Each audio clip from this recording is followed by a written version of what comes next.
Back for another edition of In the Huddle. Our man Nick Kostos joining us as he does on a weekly basis to talk about the lines and how you should be betting. My man Brian Baldinger with us, and of course Jason Lockheim for a part of this podcast. I'm Carl Dukes. Put them up. Guys, I didn't think the Rams would be as good as they are. I'll be honest with you. I didn't think they'd be as competitive as they've been.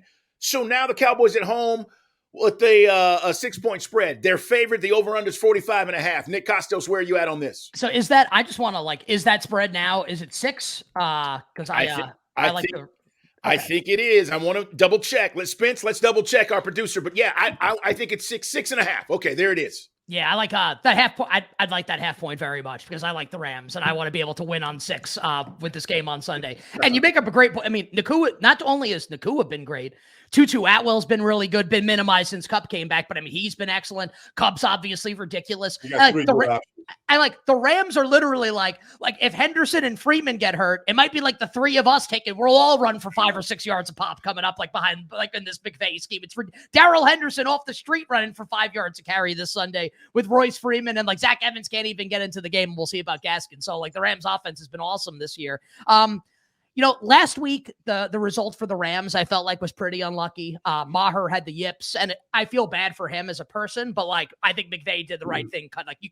You can't have this. And then he's going to go back to that house of horrors in Dallas. He's going to miss every kick. You couldn't have that. So I thought that was a good move by McVay. The Rams get jobbed at the end by the bad spot. So maybe that game turns out differently. If the kicker's not in his head and you get some better officiating, maybe the game turns out differently. And then the point spread's never this. So for me, Dallas's defense is still awesome. I'm not going to tell you Dallas's defense is bad, but I don't think it's as good, without some of the players that they've lost, whether obviously Trevon Diggs, Van Der Esch, et cetera here. And this is it's like Stafford with Detroit. He was the king of the backdoor cover, where you never feel good. Even if Dallas is ahead, late in this game, you got Stafford on the other side. How many times have we seen this with Detroit? And it's been a couple times with the Rams, most notably week 2 this year against the Niners when they backdoored that game at the very end, where I wouldn't be shocked if the Rams won this game. I love McVay, and I love what he'll have rolled out there for this Dallas defense. I think the Rams will be able to score a little bit. Stafford get the ball out of his hands quickly. I like Kupp and Nakua big time in this game from a fantasy perspective. I'm not saying the Rams will definitely win, but I think this point spread's a little inflated. I make my own numbers in games. I make Dallas in between a 3.5 and a 5-point favorite in that range. 6 for me is a bridge too far. 6.5 definitely is. I'll take the points with the Rams. It should be an interesting game, guys. Are we looking at the Vikings surging? And by the way, Kirk Cousins, give him props, guys. Okay, he's playing well. I know they're 3-4, 2-1 at home, away, but here come the Packers. They're on the road this weekend, and this is even, right? I mean, is this a pick'em game right now? Yeah, this on the road. Pick the winner of the game, and we've seen the spread flip a couple times from Vikings -1 to Packers -1, which is basically, it's the same point spread, basically. It's pick the winner of the game. Worth noting, before Monday Night Football, Packers are about a 2.5-point home favorite. And then Monday Night Football happens, and then we open with Minnesota as a small favorite in the game. And look, the Vikings deserve a ton of credit. And I was wrong. I liked the Niners on Monday night. I think if McCaffrey doesn't fumble on their opening drive, maybe things turn out differently, but that's also an Addison's catch at the end of the first half. But that's #sour grapes for me. Someone who bet on the 49ers. Cousins played great. Addison was great. I thought the defense played really well also. Bynum, I know, Baldy, you had a breakdown that Bynum himself shared, which was pretty cool. So no disrespect to the Vikings, but we say it all the time. The NFL is the ultimate week-to-week league. And this is kind of to use a stock market analogy to get a little nerdy here, just a betting philosophy here. This is the Vikings at the height of what their market is likely to be without Justin Jefferson. So this is a sell Minnesota buy Green Bay. Good news for the Packers is it looks like Christian Watson's going to be good to play. I mean, he goes down at the end of the Broncos game and I'm this dude's out for the season. This hasn't gone great for Christian Watson. He practiced yesterday in full on Wednesday. So he looks like he'll be good to go here. So this is going to be, and bettors will do this sometimes, and I'm guessing that a lot of sharp bettors, semi-sharp bettors will agree about this. I think this is a blind faith Green Bay bet here and a sell of the Minnesota Vikings. I'll begrudgingly take the Packers, and I actually think my bet's going to win. Tell me, guys, do the Dolphins bounce back and cover the 9 against the Patriots at home? What did you guys think about their performance or lack thereof against the Eagles? Are the Eagles just that dominant? And then do you expect them to bounce back and cover the 9 on Sunday? Well, I mean, just real quick, Nick. I predicted Philadelphia would win this game. They're just so much better in the trenches. And it showed up over and over. I mean, Jalen Carter put the left guard out of the game on the 4th play. He didn't just put him out of the game. He put him out for the season. I mean, it was the first play Jalen Carter came in the game. He put the left guard out. Now they're down to their 3rd-team left guard. They got a 3rd-team left tackle. I mean, they're just, and so they shut down the run, and then they got the lead, and they got after Tua. Slay made a great play in the corner. I don't know what Jalen Waddle was doing, but it made it easy for Slay to take the ball away. I just think I didn't think Miami had a chance against Philadelphia in the trenches. Nick, you can take. I saw the first game against Patriots. We all did. It was a 7-point game. Yeah. I mean, and they're without Judon and without Gonzalez right now, where they really helped keep the score down. I think Miami bounces back. But Nick. Sometimes, guys, there are like moments during the week where if you like follow, and the game that's played obviously on the field is extremely interesting, and there's a lot going on, and Baldy can speak to that better than anyone. Like knows forgotten more about football than I know. But as a fan of 30 plus years, you watch the game, and a lot of interesting stuff goes on. Obviously, right? If you ever followed like the betting market. I'm not trying to tell football fans like it's as interesting as what goes on the field. And I'm a massive, like diehard lifelong football fan.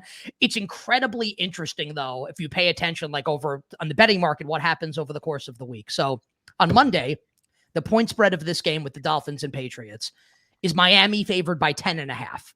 Right. And I'm like, okay, like that point spread, like makes sense. Like there's nothing wrong with this point spread. The game kind of breaks my brain a little bit because, I thought the Patriots were going to get waxed by the Bills and then they win the game outright. And now like, I'm not really sure what to do with New England. And on Monday, as Ken and I are doing the show, the game goes through 10 and goes to 9.5. Now, 10 is not like a massively key number the way 3 or 7 is, but like that's a significant move. Like 5.5 to 4.5 doesn't matter because games don't land 5 ever. Like not all moves are the same. A move through 10 like is fairly significant. And we're doing the show and we're talking about this live on the air. Like, why is this happening on Monday? Like, what's happening here? Is this like organic interest in the Patriots that bettors have? And they're like, you know what? We think early in the week, this is wrong. We want to buy on New England. We want to sell Miami a little bit. And then the news comes out yesterday and we're on the air yesterday thinking people probably knew this. So Tyreek Hill doesn't practice on Wednesday with the hip injury. Yeah. And, insiders are kind of making it like, is he going to play in the game? Is he not going to play? There's a quote from Tua Tagovailoa, and the quote is as follows. At some point, we'll get Tyreek back. That could mean today on Thursday, he's back at practice. That could mean Sunday. That could mean like 3 weeks from now. I don't think anyone knows what's happening with Tyreek Hill right now. Like, is he going to play on Sunday? Flip a coin. If I had to like create a betting market, I would say the favorite is him not playing in the game based on like what I know, based on what the tweets are from the insiders, based on Tua's quotes, and based on the line movements in the game. Because bettors will generally know this stuff before the public has it, before the insiders will tweet it. And that's what I think is so interesting. So I think that if you're betting this game right now, and you want it before we know about Tyreek Hill, I would tread lightly because we don't know if the most important player for Miami, besides for Tua, obviously, is going to play in the game. I could only go towards the Patriots right now, but we are dealing, guys, with way incomplete information right now on this game.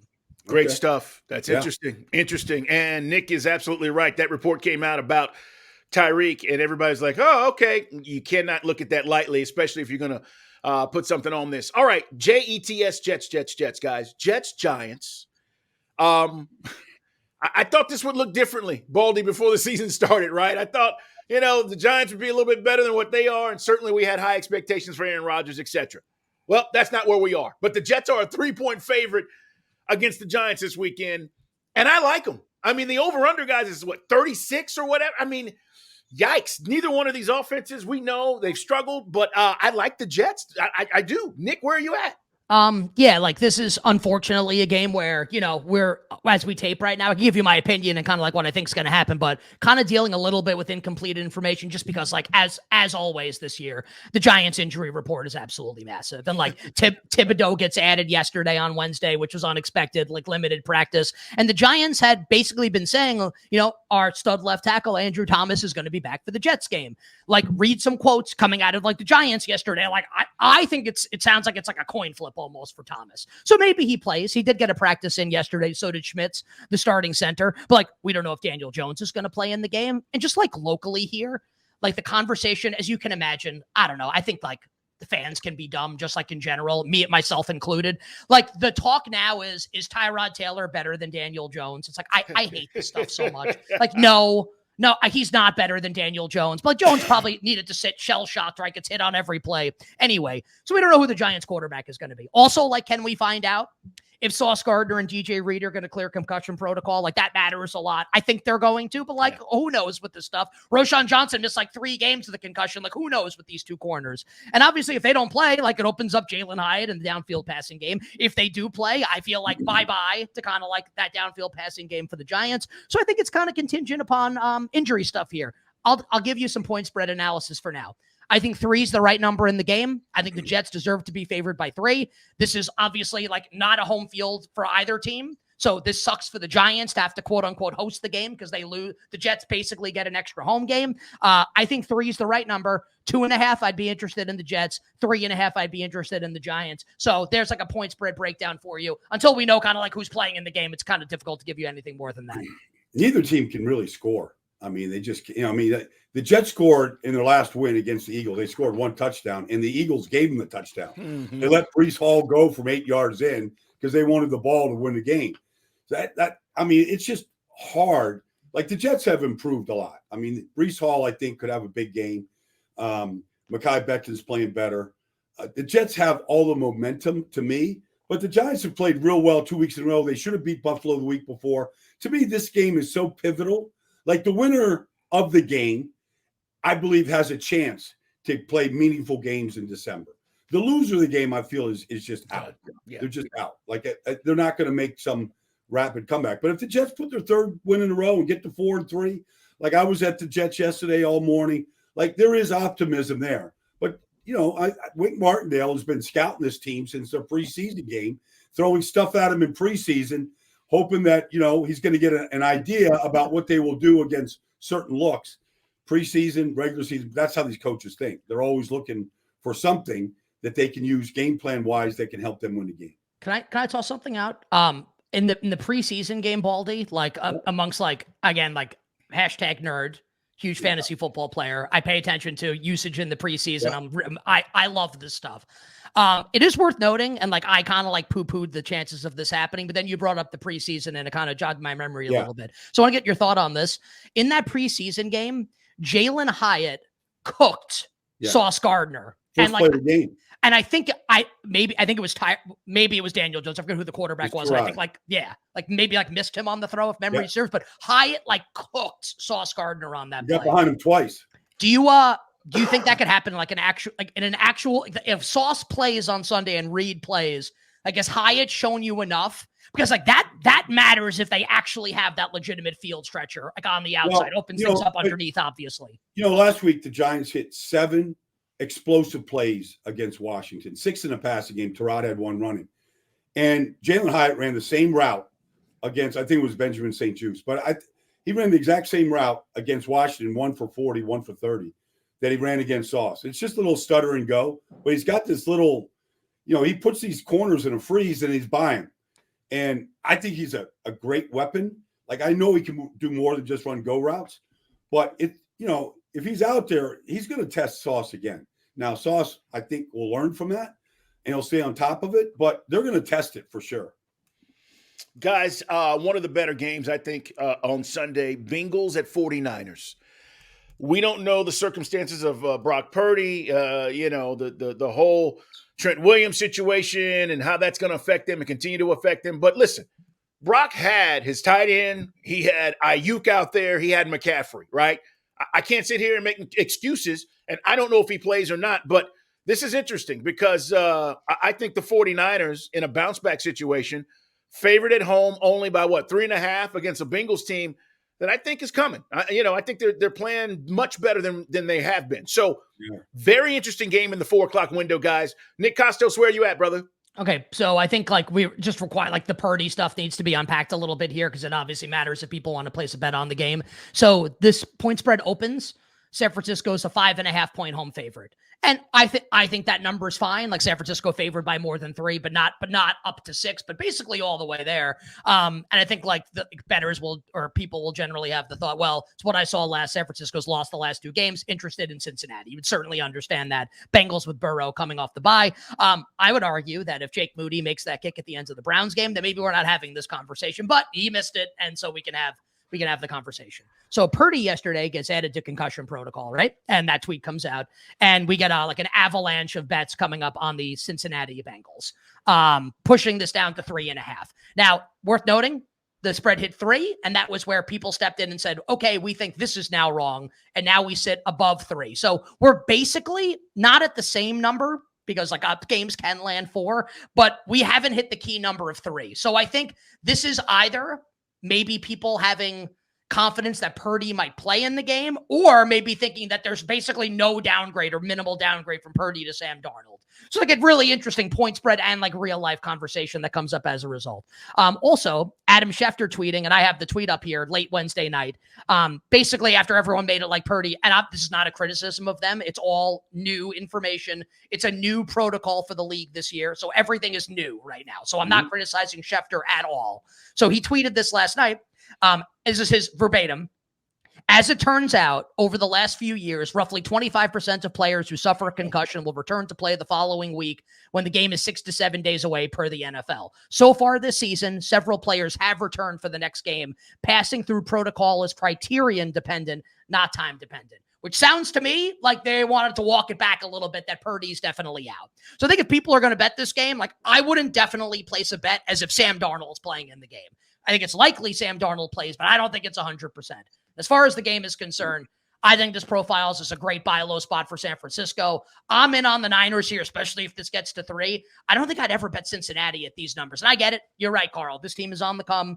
Maybe defense starts to play better now. T. Higgins is going to be healthy, ostensibly the healthiest Burrow will be. I just think it's I think San Francisco's a lot better. I think there's a chance, not definitely, that this year's Bengals team, and Baldy, you may think this is the worst take of all time, that this year's Bengals team is like last year's Tampa team, where the quarterback kind of props them up in the betting market and kind of props up the perception, but maybe the team's actually not really that good. I'm not saying that's definitely the case or that Burrow and Brady are identical, just that maybe that's possible here. I would only bet the San Francisco 49ers. It's interesting. I'll say this. I thought last week going into that game, and you said it, we talked about Vikings 49ers.